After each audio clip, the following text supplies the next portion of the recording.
Greg Powers, This Week in Recruiting. And I'm so excited to be joined by Jason Howell, my good friend in the recruiting game. We've been working alongside each other for a long time, Jason. I have to admit, and you guys can follow him at Jason_Howell on Twitter. You're one of my favorite follows, if not my favorite follow, as it comes to recruiting. I love watching you travel around the state, and you not only cover some of the top guys in the state, you always uncover some of the hidden gems. That's the best part. That's the best part of this job, right? Yeah, and I love it, man. I mean, I don't even feel jealous anymore whenever you go to a school and post the first picture of a guy or a top up and comer. You know, it's all in the game. It's all in the game now. I'm not gonna lie, it's getting harder and harder, and right? I love it. I love that it is that so many guys are now getting out on the road. They're stopping by schools. They're talking to coaches. It used to be just a few of us, and now it seems like you got to get in line to get into some of these schools. I'm like, all right, let's go. Well, maybe we should take that as a compliment too, a little bit, that people pattern what I would feel like is some success and learn how to do this business the right way. We've had some guys that have come through here that have definitely ruffled some feathers over the years, but it's a pretty good crew out there in the street right now. Absolutely. If I could take a little bit of credit for some of that, I will. There you go. Man, we're going to talk Texas A&M recruiting. Of course, you're the senior recruiting analyst at TexAgs.com, and on that Texas A&M beat, especially as it relates to covering Texas A&M in North Texas. And not too long ago, they picked up a commitment from Javon Thomas. And I remember chatting it up with you during the season. And, you told me, Greg, I feel like this is one of the best guys in the entire state. And Texas A&M reciprocated that, extended him an offer, and was happy to put him on the commitment list. Why are you so high on Thomas as a player? I mean, he plays on a team that's, I've lost count of how many D1 – it's like 30 D1 players on South Oak Cliff, or 30 college players. And the whole defensive secondary with Malik Muhammad is loaded with talent. But you think Javon Thomas might be the best of the bunch? Yeah, I'll be honest. I can't take complete credit for it. I loved his athleticism. You see the tape from his sophomore year there at Corsicana, and just you could see, offense and defense. He just had so many natural gifts, just a really good athlete. It came off the tape in a hurry. Very explosive in and out of his breaks, regardless of position. And I know when I started talking to some of the South Oak Cliff coaches, I was like, so, where's this? What are y'all thinking, after getting a chance to work with him? They're like, he's special. He's really, really special. And when Kyle Ward is telling you that he's got a special DB, he's very, very special. And then, of course, the playoff run, he didn't get to play, varsity level ball last year until I think the last game of the regular season. So he came into the playoffs really fresh, and against a very physical Everman team, he showed he was ready to get after it. Sometimes he would line up in the box and come downhill and knock out the running back. But he also had a interception in that game where he turned around about 2 or 3 times to locate it. It was like being able to locate the ball like that and maintain the body control and the awareness to bring it in and then get a return out of it. He's just a truly special athlete. Great hips, very, very good in coverage, and he still has so much potential at the position because he is fairly new and maybe not as refined as like a Malik Muhammad at this point, but just a very, very strong ball player.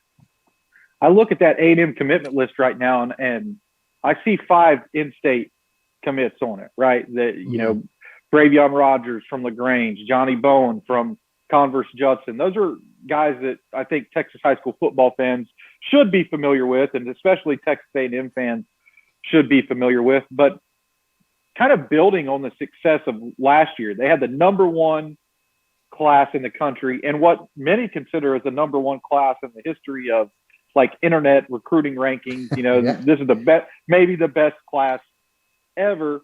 They have really started to pick up a lot of steam nationally. And, you know, while the 5 commits right now are all in state, they are some players. They are players for guys who Texas high school football fans may not be as familiar with. What has it been like covering that, you know, and Being starting more, to meet these guys? Yeah, I mean, like I guess you're more well traveled, I guess is the way to say it. it has definitely broadened the horizons a bit. There was a time where, you know, an offer would go out. Okay, that kid's in Pennsylvania, New Jersey. Okay, we'll see. We'll see. We'll chase that down later. And now you got to pay attention to everything. Florida, that's no longer a pipe dream anymore. I mean, that Jimbo Fisher and his connections down there, they're going to reel in a big fish or two, maybe more from the state of Florida. And same with Elijah Robinson and, you know, Jimbo Fisher has always had strong ties up in the, you know, Virginia, you know, Pennsylvania, New Jersey area. They've always had those connections, and that's just something that he brought from his past to Texas A&M, and you have to pay attention to it. But they have always it has definitely made it where, yeah, you have to pay as an analyst. I got to pay attention to everyone. There's no longer well, that kid's not going to visit, because you look up and he's on an unofficial. And I remember one of the first years. I remember when Andre White from Pennsylvania comes in. I don't even think anybody reported that Andre White was on campus or taking a visit. And then the next thing you know, he's committed and he's on campus for this. And it's like, oh, well, I guess we better find out, you know, what's going on. I mean, he got the offer, and I remember just kind of going, okay, yeah, we'll see. And yeah, next thing you know, and that's what happens. These coaches have ties all over the country. I mentioned, you know, the Northeast, but they have strong ties in Georgia, Alabama, Mississippi, Louisiana. I mean, they can go anywhere in the deep South. They can go out west, and they've shown they can do that. But I will say this: that number 1 recruiting class, where did the base come from? It came from right there in Houston. It came from right there in Texas. And that's one thing they haven't done. They've done a good job of getting a nice blend of national recruit. And then they've gotten high level Texas high school football talent on campus too. You know, you had Kenyon Green, and you had DeMarvin Leal in that 2019 class. One of the big gets in this first class in 2018 was flipping Bobby Brown back from Alabama on signing day. And then you had Vernon Jackson, who unfortunately had to, you know, retire due to injury from down there and in the southern region of Texas. But they have done a good job both blending the nationwide and the Texas talent. You mentioned one of our all-time favorite recruitments, Bobby Brown. What a saga that was. oh man, that is still my favorite, being in the room when he sent in the letter of intent, just because I tell you and me, we don't get to have that moment a whole lot. And I got a tip from I happen to be pretty close in with you know, with the Browns and with Bobby and his mom, and I got a tip to be there, and I was like, okay, well, if I got to be there, if you're telling me this, I'm going to take the hint. And it was, you did an excellent job. I can remember sitting with you in the press box at Cowboy State, AT&T Stadium, whenever Bobby had flipped his commitment to Alabama too. So like it came full circle around, you know, you were in Arlington. He was from Arlington, Lamar. I mean, it was a roller coaster ride, but there was no one who did a better job of covering it. Than you. Wild. You mentioned Texas's recruiting base, right? And I think even in this class, we touched on it, 5 in-state commitments early on.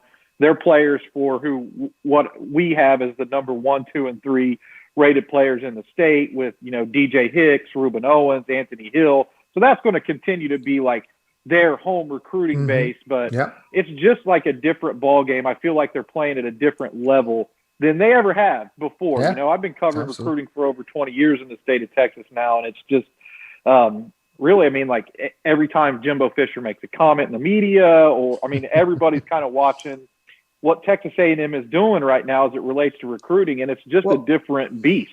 And I'll say this, that last class, it was built on that Orange Bowl championship season. They go 9-1. They missed the playoff just barely.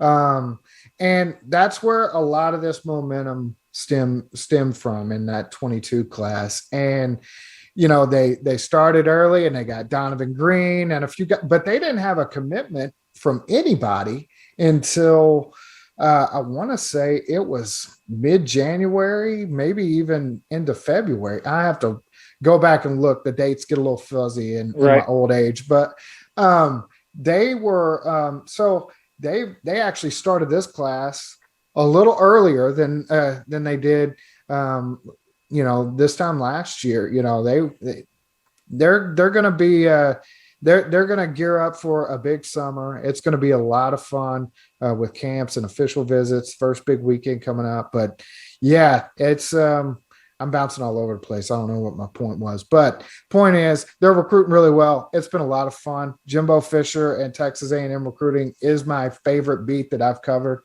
and it is because you can never count them out. You don't know what's going to happen. He was always a guy who could close strong, even dating back to his Florida State days. I was a national recruiting analyst at Scout back in those days, and I remember Jimbo was always the guy that you couldn't sleep on when National Signing Day morning rolled around. I mean, it used to be quite a different thing when they only had the one national signing day, and you know, some of those top guys wouldn't commit until that day, and Jimbo Fisher was always he was always closing, I guess is the best way to say it. And he's still closing and doing a good job there at Texas A&M. But we have you on here because the Aggie fans trust your opinion on what's going to happen, and you're a true expert on what's going on in the recruiting landscape in College Station.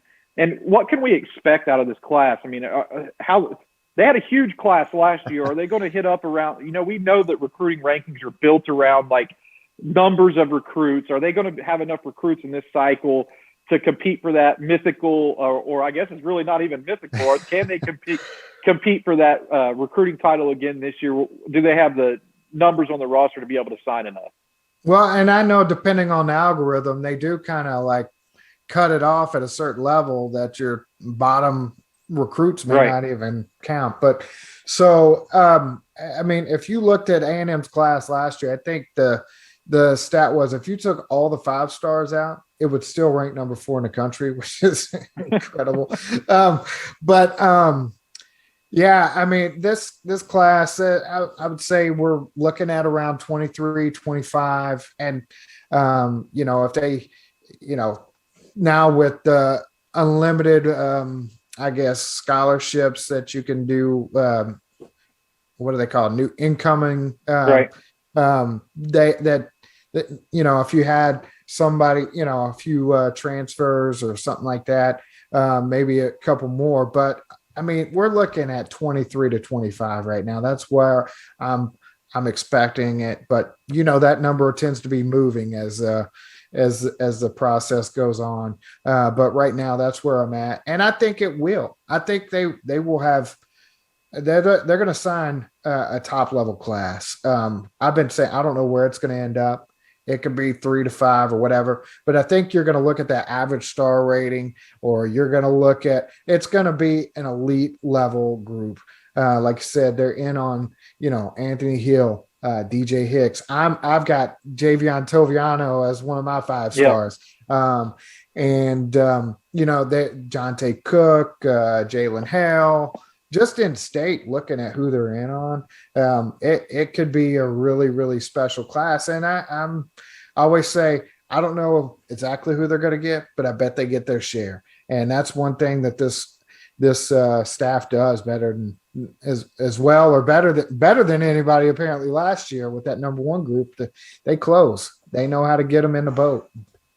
you mentioned some of the top guys. I'm going to pin you down for the last question Okay. a little bit. I got to press you a little bit, try to pull that expertise out of you to give the fans something here. All right. Just one little juicy morsel. Looking at those top guys, you put Toviano in there. He's our number 5 rated guy in our rankings as well, which projects him to be a 5-star by the time the dust settles and we have all of our stars distributed out as well. Taking that top group of guys, and our top 5, and I think it probably comes close to matching your top 5. We talked about DJ Hicks, Anthony Hill, Reuben Owens, Jonte Cook, and Javian Toviano. Those are the guys that we have rated in the top 5. Is there one of those guys that you feel pretty good about that could be an Aggie by the time the dust settles or by the time the letter of intents come rolling in? And if so, why? DJ Hicks is a guy for me that really stands out. And A&M's been on him for so long. Coach Robinson has been the lead in that recruitment for a long time, since his freshman year, pretty much. And they just have a great relationship there. It's close to Katie, where he spent his time in DFW last year, but Katie's where I would think he would call home, and that's right down the road from Texas A&M, and the family's super familiar with it. I do look for Oklahoma and several others to be involved there, but I do like A&M's chances there, and I'll even throw I like their chances with Anthony Hill too. I think they're right there with Anthony Hill.